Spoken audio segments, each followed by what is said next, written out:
Good morning. எல்லோரும் எப்படி இருக்கீங்க?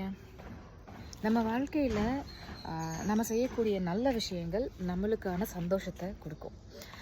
உன்னதமான வாழ்க்கை அப்படிங்கிறது யாரையும் கெடுக்காமல் எல்லோரும் நல்லா இருக்கணும்னு நினைக்கக்கூடிய அந்த வாழ்க்கையில் தான் இருக்குது. அதே மாதிரி நாம் ஒருத்தருடைய வாழ்க்கையில் விளக்கேற்றி வைக்கும் பொழுது நம்மளுடைய பாதைக்கான வெளிச்சம் தானே கிடைக்கும். ஸோ ஒவ்வொரு இடத்துலையுமே நாம் பிறருக்கு என்ன செய்கிறோங்கிறத பொறுத்து தான் நம்மளுடைய வாழ்க்கையினுடைய பல விஷயங்கள் அமையும் அப்படிங்கிறத மனசில் எடுத்துக்கலாம். முடிஞ்ச வரைக்கும் நல்ல விஷயங்களை செய்வோம், நல்ல விஷயங்களையே கடந்து வருவோம். அப்படிங்கும்போது நிறைய நல்ல விஷயங்கள் நமக்கும் காத்திருக்குங்கிறத மறந்துடக்கூடாது.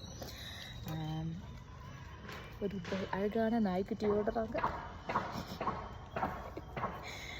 சூப்பராக இருக்குது, புஸ் புஸ் புஸ்ன்னு அழகாக இருக்குது. அதனால் எப்பயுமே என்ன நினைக்கணும் அப்படின்னா, பாசிட்டிவான எண்ணங்கள் இருக்கணும். எந்த ஒரு செயல் செய்ய போகிறதுக்கு முன்னாடியும் கூட நாம் இந்த விஷயம் நடக்குமா அப்படின்ற சந்தேகத்தோடு செய்யாமல், இந்த விஷயம் நிச்சயமாக நல்லபடியாக நடக்கும், எனக்கு நல்லது தான் கிடைக்கும் அப்படிங்கிற ஒரு பாசிட்டிவான எண்ணங்களை எடுத்துக்கிட்டு யாருக்கும் கெடுதல் பண்ணாமல் அமைதியான முறையில் நம்ம அந்த வாழ்க்கையை பயணிக்கும் பொழுது கண்டிப்பாக நம்ம வாழ்க்கை அழகானதாக மாறும். நமக்கே பிடிக்கும், நம்ம நினைக்கிறதெல்லாம் கிடைக்கிற மாதிரி இருக்கும், நமக்கு ரொம்ப சந்தோஷத்தை கொடுக்கும் இந்த இயற்கையும் இந்த பிரபஞ்சமும்.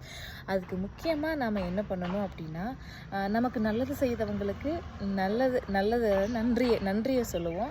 நமக்கு தீங்கு செய்தவங்களை விட்டு ஒதுங்கி வந்துடுவோம். நாம் என்ன முடியுமோ அந்த நல்ல விஷயங்களை மற்றவங்களுக்கு செய்வோம். எண்ணங்களை நேர்மறையாக வைத்துக்கொள்வோம். இதெல்லாம் நம்ம வாழ்க்கையில் மிகப்பெரிய ஒரு மாற்றங்களை கொடுக்குங்கிறத மறந்துடக்கூடாது. ஸோ ஹாப்பியாக இருக்கணும், எப்பயுமே மன நிம்மதியோடு இருக்கணும். அப்படின்னா நல்லதே எண்ணிங்க, நல்லதே செய்யுங்க, உங்களுக்கு அந்த நல்லது திருப்பி கிடைக்கும். மறுபடியும் வேறொரு வீடியோ சந்திக்கலாமா? டாடா.